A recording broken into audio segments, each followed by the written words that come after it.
L'échelle d'évaluation MPR-QPPDS est une échelle qui est adaptée pour les sujets de sexe masculin et féminin souffrant de maladies telles que une lombalgie aiguë, une douleur chronique invalidante, un dysfonctionnement de l'articulation sacro-iliaque, une sténose lombaire ou encore une chirurgie discale ou décompression chirurgicale postérieure. Elle va notamment permettre de mesurer les répercussions fonctionnelles de la lombalgie sur des gestes simples de la vie courante. C'est un questionnaire d'environ 20 items qui pourra se répondre en 5 minutes environ. L'échelle est constituée de différents items, cotant chacun la difficulté à réaliser des tâches. Les items sont notés de 0 à 5, 0 sans difficulté, 5 impossibilité de réaliser la tâche. Cette échelle permet d'obtenir un score. Ce score est de maximum 100. Plus il est élevé, plus la lombalgie a une répercussion fonctionnelle importante, et moins il est élevé, moins la lombalgie aura de répercussions fonctionnelles sur la vie du patient. L'échelle de Québec présente des propriétés métrologiques satisfaisantes, avec une acceptabilité, une reproductibilité ainsi qu'une sensibilité au changement satisfaisante, avec un SRM réponse standardisée moyenne de 0,80 et un effet d'ampleur de 0,62. Elle a aussi une fiabilité excellente.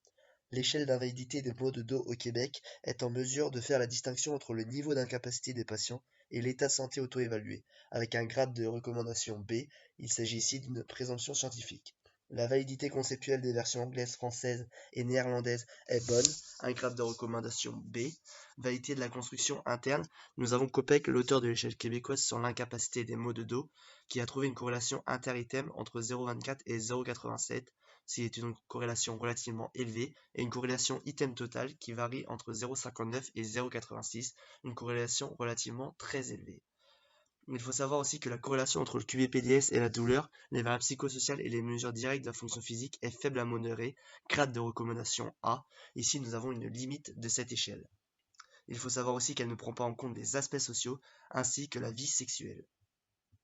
Nous allons comparer l'échelle QPBDS à l'échelle de référence qui est l'échelle de Roland-Morris. Toutes deux sont des auto-questionnaires avec une bonne corrélation entre elles. Une durée de réalisation similaire, bien que l'échelle de Roland-Morris possède 4 items de plus. L'échelle QPBDS est aussi sensible au changement que l'échelle de Roland-Morris, mais est plus reproductible que cette dernière. Aucune des deux ne prend en compte les aspects sociaux et seul Roland-Morris évalue la douleur.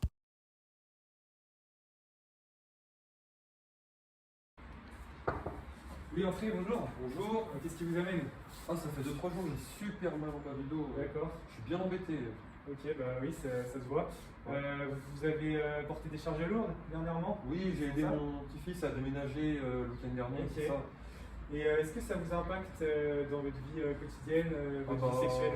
oui, bah, je suis un peu embêté déjà pour m'asseoir surtout, et puis pour porter des D'accord. charges, voilà. Et bah écoutez, je vais vous inviter à venir ici à remplir ce questionnaire D'accord, bah, très bien.